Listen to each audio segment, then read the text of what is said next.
मेहरबान दोस्तों, शुरू करते हैं फिल्मी दुनिया के सुहाने दौर के किस्सों, कहानियों, अफसानों, तरानों की इस महफिल को, जिसका नाम है सुहाना सफर विद अन्नू कपूर, सिर्फ 92.7 बिग एफएम पर।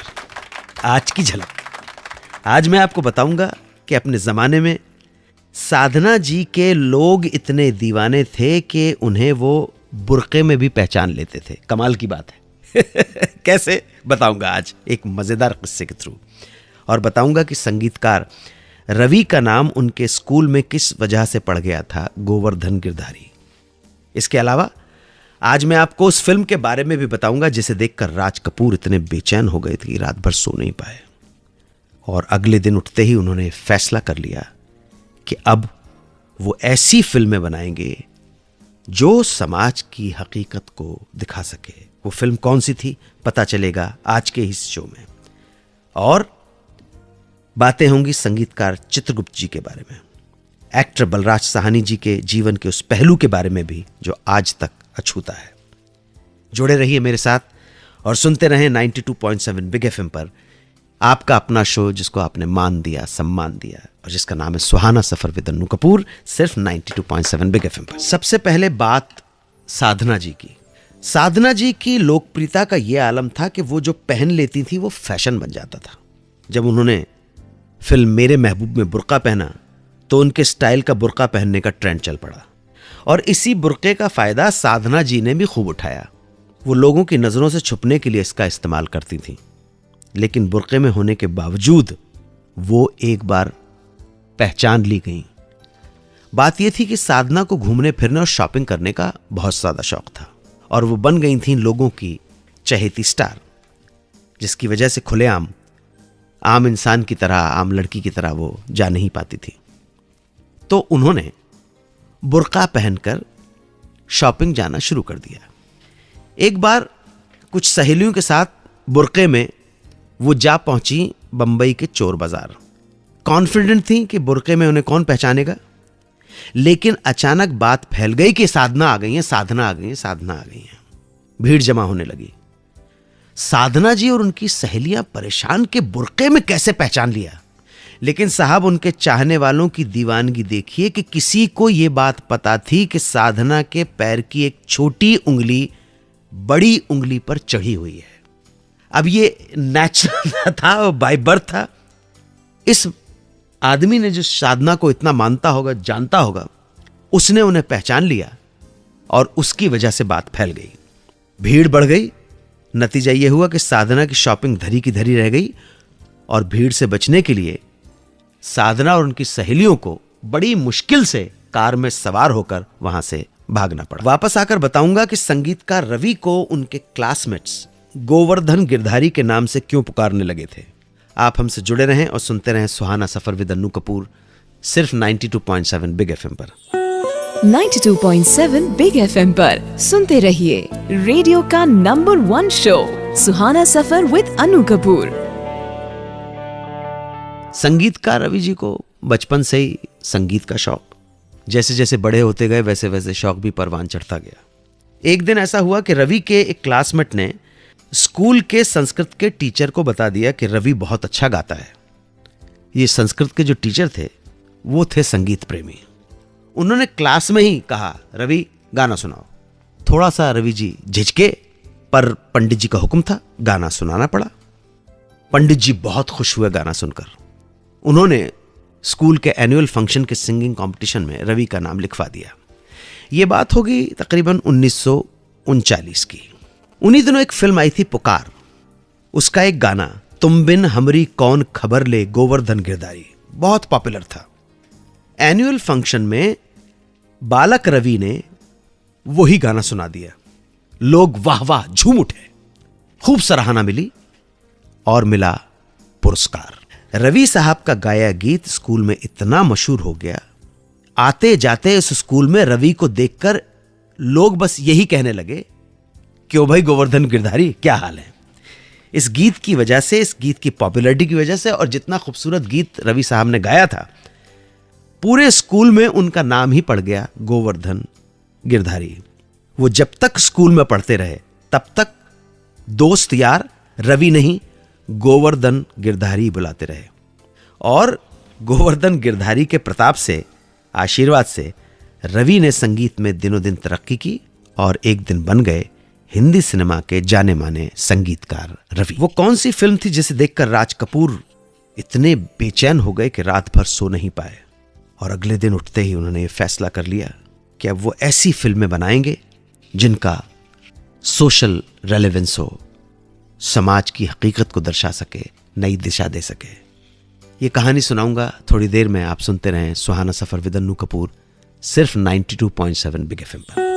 92.7 बिग एफएम पर सुनते रहिए रेडियो का number 1 show Suhana Safar with Annu Kapoor.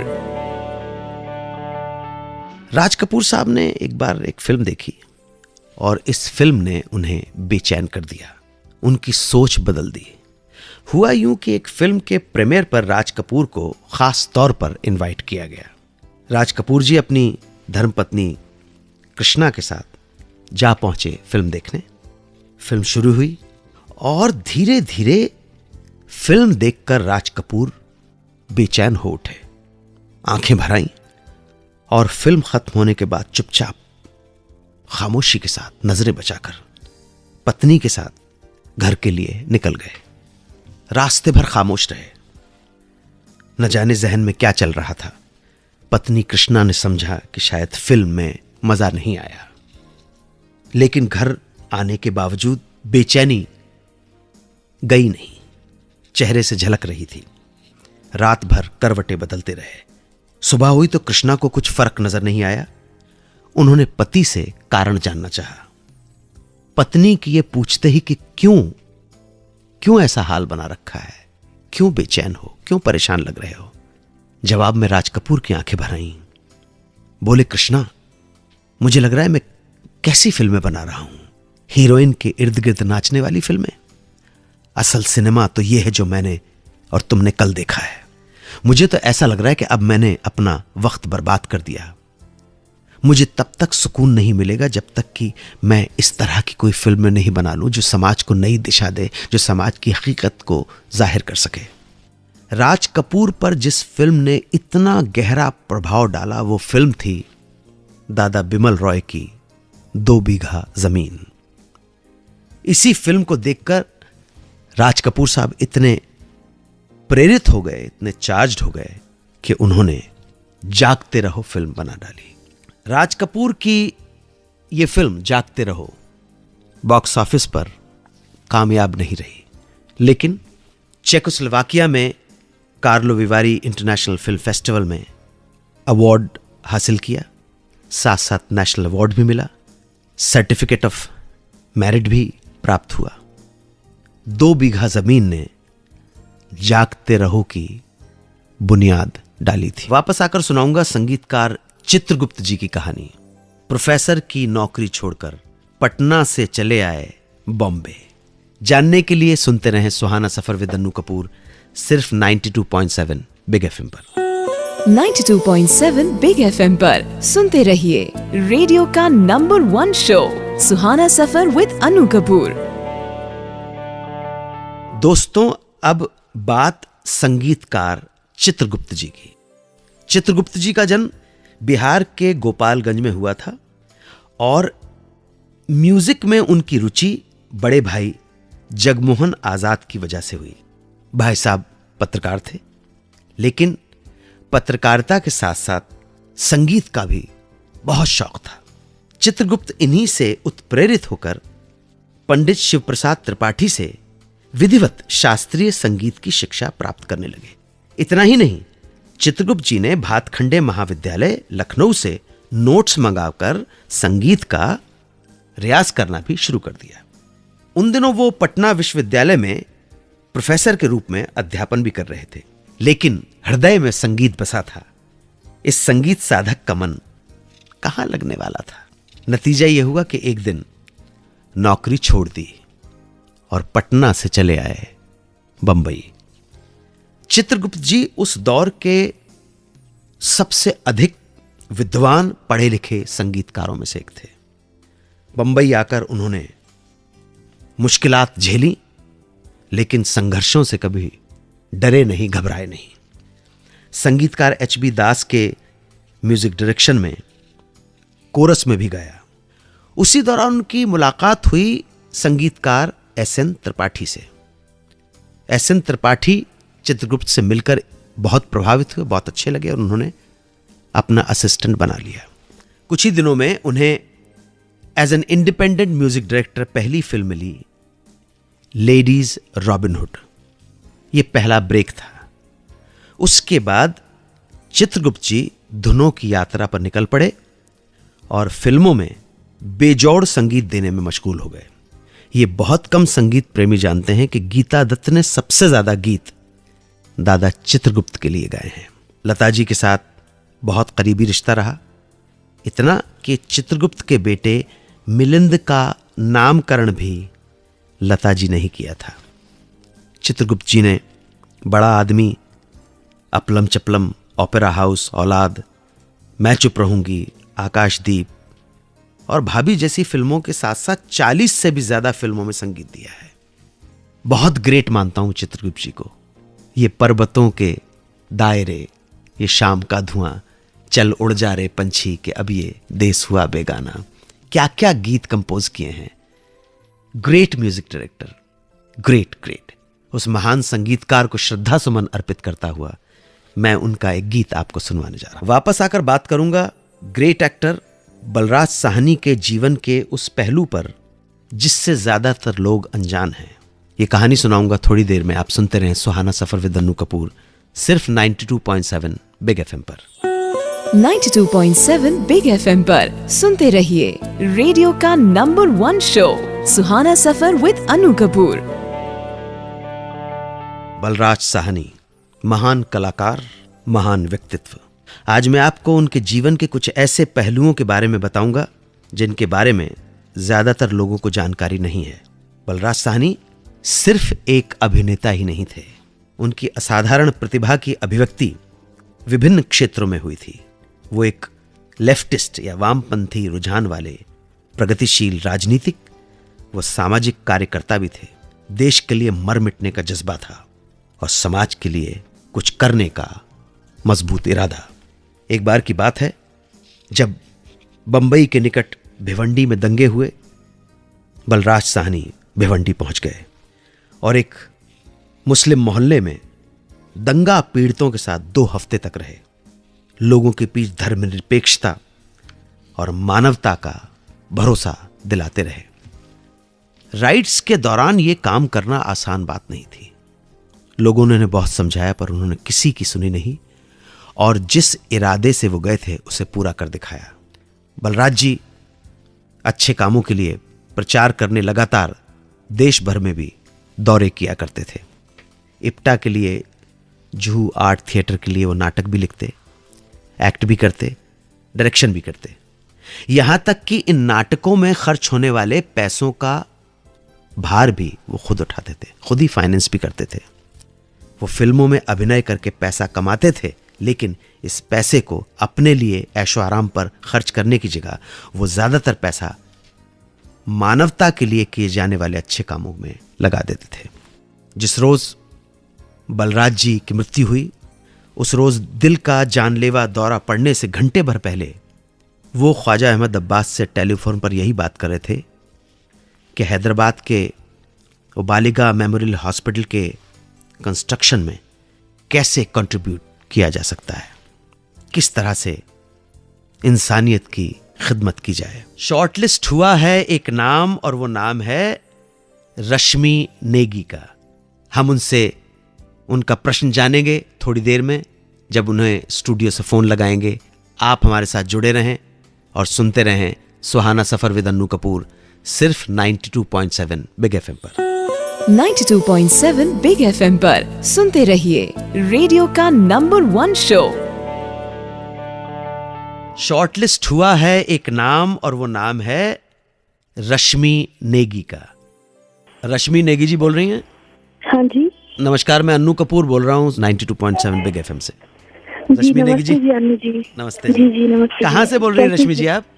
जी मैं भोपाल से बोल रही हूँ सर। भोपाल से, अच्छा अच्छा अच्छा अच्छा। आप कुछ पूछना चाहती थी, जानना चाहती थी, बताइए आपका प्रश्न क्या है? जी सर, मेरा क्वेश्चन ये था कि सर 1969 में एक मूवी आई थी जी जो इत्तेफाक, जो यश चोपड़ा जी ने डायरेक्ट की थी। जी जी जी जी जी सर, उस मूवी की एक खासियत थी कि उसमें गाने नहीं थे सर, वो मूवी सॉन्गलेस थी। जी, बिल्कुल सही फरमा रही हैं आप, बिल्कुल सही। 1969 में ये फिल्म डायरेक्ट की थी B.R. चोपड़ा साहब के छोटे भाई यश चोपड़ा ने, और प्रोड्यूस की थी B.R. चोपड़ा ने। ऐसा सुनते हैं कि एक बड़ी बजट की फिल्म थी आदमी और इंसान, वो थोड़ा सा फ्लॉप हो गई थी, जिसकी वजह से थोड़ा सा फाइनेंशियल लॉस हो गया था। तो उन्होंने सोचा कि एक क्विकी फिल्म कम बजट की, छोटे सेटअप की बना ली जाए। तो ये सोचकर उन्होंने एक ब्रिटिश फिल्म की रीमेक बनाने की सोची। एक ब्रिटिश फिल्म थी साइन पोस्ट टू मर्डर। ये फिल्म इंग्लिश आई थी 1965 में, और उसमें जोआना वुडवर्ड ने काम किया था। तो उन्होंने सोचा कि क्विकी बना लूँ, छोटे बजट की फिल्म बना लूँ। तो फिल्म की थीम को ध्यान में रखते हुए ये उन्होंने डिसाइड किया, अगर हिंदुस्तानी कोई फिल्म मेकर डिसाइड करे कि मेरी फिल्म में कोई डांस और गाना नहीं होगा, तो बहुत बड़े गट्स की, बहुत उसकी हिम्मत की दाद देनी चाहिए, जो चोपड़ा साहब ने किया। तो फिल्म की थीम को, कहानी को ध्यान में रखते, सस्पेंस थ्रिलर को ध्यान में रखते हुए उन्होंने कहा कि मैं इसमें कोई गाना नहीं रखूँगा। और पेस को बढ़ाए रखने के लिए, ताकि फिल्म कहीं झोल में नहीं जाए, उन्होंने कोई इंटरवल भी नहीं रखा। ये फिल्म बिना इंटरवल के रिलीज हुई थी। आप जानती हैं, राजेश खन्ना थे, नंदा जी थी, बिंदु मदनपुरी, इफ्तिखार जैसे लोगों ने इसमें काम किया था। ये फिल्म की कहानी एक ही दिन की कहानी है। और कमाल की बात है, ये फिल्म जिसमें एक गाना नहीं था, एक डांस नहीं था, बॉक्स ऑफिस ने इस फिल्म पर ठीक ठाक किया। ये फिल्म फिल्म फेयर की 5 कैटेगरी में नॉमिनेट हुई थी, जिसमें से इसे 2 फिल्म फेयर के पुरस्कार भी मिले। पहला पुरस्कार मिला था बेस्ट डायरेक्टर के लिए यश चोपड़ा को, और दूसरा अवार्ड मिला था बेस्ट साउंड डिजाइन के लिए M.A. शेख को। जी, ये थी हमारे पास इंफॉर्मेशन जो अवेलेबल है। और कुछ पूछना चाहती हैं तुम? जी सर, मैं ये बताना चाहती हूँ सर, आपको बचपन से मैं सुनती आ रही हूँ, देखती आ रही हूँ टीवी पे। जी जी। एक्टिंग, आपकी सिंगिंग, आपकी एंकरिंग, और सर आपकी अब आरजेइंग, सर कमाल के इंसान है सर आप। Thank you so much sir, multi talented star हैं आप। Thank you so much Rashmi ji, thank you so much. अपने घर वालों को, सबको मेरी तरफ से प्रणाम कहिए। जी बिल्कुल सर, आपका सुहाना सफर तो मतलब बिल्कुल मिस नहीं करती हूँ। आप ऐसी अनकही बातें बताते हैं जो दिल तक उतरती हैं सर, बहुत ही कमाल का काम करते हैं सर आप। Thank you so much, thank you so much, nice talking to you. Thank you sir. तो ये भोपाल से रश्मि नेगी जी थी। आप भी कुछ सवाल पूछना चाहते हैं, जानना चाहते हैं, तो SMS कीजिए। हमारा नंबर है 55454। Please write big space and then your message. आप हमारे शोज बिग FM के ऑफिशियल YouTube चैनल पर भी सुन सकते हैं, और फेसबुक पर मुझे कांटेक्ट करने के लिए लाइक कीजिए मेरा ऑफिशियल फेसबुक पेज, facebook/सुहाना Safar with Annu Kapoor. 92.7 big FM पर आप सुन रहे हैं रेडियो का number 1 show Suhana Safar with Annu Kapoor.